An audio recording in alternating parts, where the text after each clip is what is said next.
Mes frères et sœurs, bonjour ou bonsoir selon votre fuseau horaire.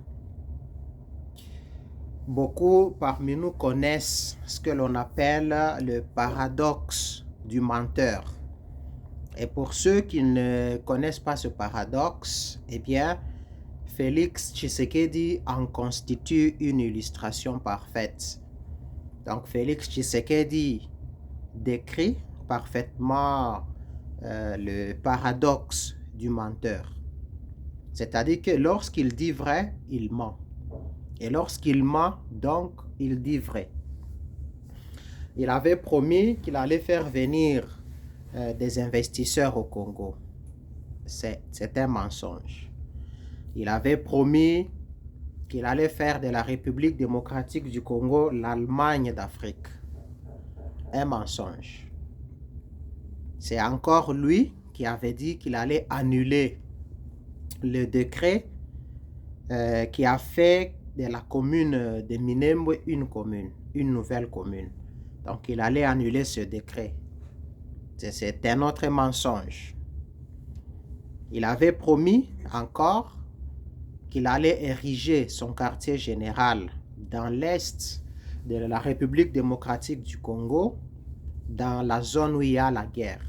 Une fois élu au pouvoir, ou une fois nommé au pouvoir, puisque c'est un président nommé, il devait ériger son quartier général là-bas. Un mensonge. Son pouvoir, en effet, même, c'est aussi un mensonge. Puisque comment expliquez-vous que quelqu'un puisse devenir président alors qu'il n'a obtenu en réalité que 15% des votes? Et puis il a dernièrement menti encore que le pays était déjà mort. Il dit le pays, la RDC est déjà morte. Alors que le pays existe, tout le monde voit que le Congo existe. C'est donc un mensonge. Le pays existe. C'est toujours le paradoxe du menteur. Il a promis, soi-disant, à son ami du Qatar qu'ils allaient se revoir. Il allait amener les léopards au Qatar. Un autre mensonge.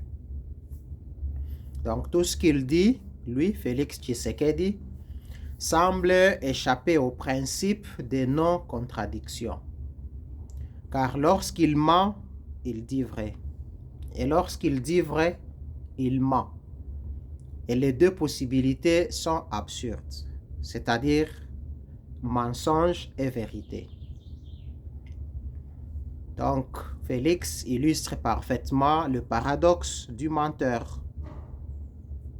Et ceux qui connaissent certains de ces mensonges, veuillez nous les ajouter dans les commentaires. Merci.